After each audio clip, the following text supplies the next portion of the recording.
Triple R రోడ్లు వేస్తామని ప్లానింగ్లు గీసిన ప్రభుత్వాలు పేదల భూముల మీద పగబట్టినట్టుగానే వేస్తున్నారు. అయితే సర్కార్ భూములను పక్కకు పెట్టి పంట పొలం దున్నుకొని బతికే పేదోళ్ళ కడుపు మీద ఒట్ట చూస్తున్నదట మన సర్కారు. అందుకే ఈ రైతన్నలు వాళ్ళ ఇంటోళ్ళందరూ కూడా మన జనతా గ్యారేజ్ తెలంగాణ భవన్కు పోయి కేటీఆర్ అన్న కాళ్ళ మీద పడి గోడు పెట్టుకుంటుండ్రు చూడుండ్రి. ఈ పెద్దమ్మ ఎట్లా ఏడుస్తుందో పాపం. ఇటు అక్క పెద్దయ్య కూడా ఏడవబట్టే ఎంత దుఃఖం పెట్టుకురో లోపల. ఇలా బాధ నిన్న కేటీఆర్ అన్న ఏడవక లక్ష్మక్క ఏడవకే కాక ఊకో ఊకో రాములన్న అనుకుంటా ఓదార్చిండు. మంచినీళ్ళు తాగిపిచ్చి భోజనాలు చేపించి భరోసా ఇచ్చి భయపడకుండా అని చెప్పి పంపిండు.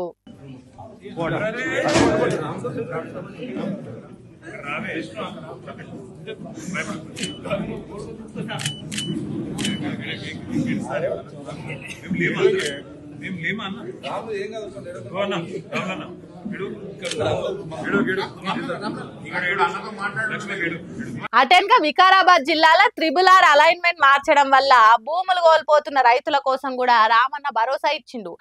ఏకంగా వికారాబాద్ కలెక్టర్ కే ఫోన్ కలిపి అరగట్ల కాదు సార్, మార్కెట్ విలువ ప్రకారం ఎకరానికి 1 కోటికించి 5 కోట్ల రేటు వలుకుతుంది. వీళ్ళేమో 10 లక్షలు 20 లక్షలు అంటున్నారట. ఇది ఎక్కడ న్యాయం సార్ అని మాట్లాడి బాధితులకు న్యాయం చేయాలని కోరిండు. మనకి ఈ అలైన్మెంట్ మార్చారు, కావాల్సుకొని మార్చారు. ఇక్కడ గవర్నమెంట్ ల్యాండ్ ఉండగా గవర్నమెంట్ ల్యాండ్ వదిలేసి మరి ప్రైవేట్ భూముల నుంచి తీసుకొని పోతున్నారు. అది కూడా అక్కడ మార్కెట్ రేట్ ఏమో 1 కోటి రూపాయల నుంచి 5 కోట్ల దాకా ఉంది. మాకు ఇచ్చే కాంపెన్సేషన్ ఏమో లిటరల్ గా 10 లక్షలు 20 లక్షలు ఇస్తామంటున్నారు. మాకు అపారమైన అన్యాయం జరుగుతున్నది. ఒరిజినల్ అలైన్మెంట్ ప్రకారం పోవాలి అనేది వాళ్ళ రిక్వెస్ట్. అయితే నేను అడిగింది ఏమంటే వాళ్ళని కలెక్టర్ గారి దగ్గర పోయారా అని అడిగాను. కలెక్టర్ గారి దగ్గరికి పోయారంటే మేము పోయి కలిసాము, తహసీల్దార్ని ఇంకా మిగతా వాళ్ళని కూడా కలిసినాము. కాకపోతే ఇంతవరకు మాకు క్లారిటీ లేదు, స్పష్టత లేదు. ఇంతవరకు నోటిఫికేషన్ ఇచ్చారు అసలు?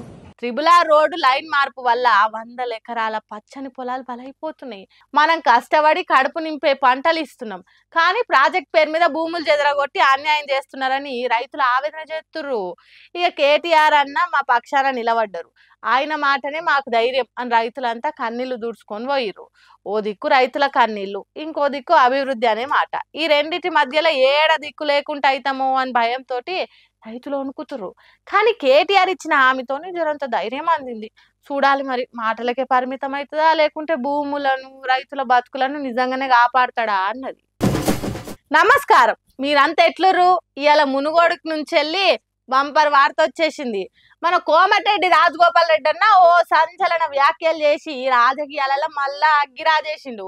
గన్ పార్క్ కాడ నిరుద్యోగ అభ్యర్థులతో కలిసి అమరవీరుల స్తూపానికి నివాళులు అర్పించుకుంటా రాజగోపాల్ రెడ్డి మాట్లాడిండు. యువత అనుకుంటే సాధించలేని ఏం లేదు. యువతతో పెట్టుకున్న ప్రభుత్వం ఏది కూడా మనుగడ సాధించలేదు. నిన్న మొన్న నేపాల్ దేశంలో ఒక అవినీతి రహిత ప్రభుత్వాన్ని తీసేందుకు యువకులు పోషించిన పాత్ర మీరందరూ కళ్ళతో చూసింది, ప్రపంచం చూసింది. అంటే నిరుద్యోగ యువతని గాలికి వదిలేయద్దు. వాళ్ళు మన పిల్లలు, వాళ్ళకి ఏదైనా దారి చూపించాల్సిన బాధ్యత ఈ ప్రభుత్వం మీద ఉంది. చెవిలారిన్నరా ఎసంటి శిల్క పలుకులు వాడికిండో సారు.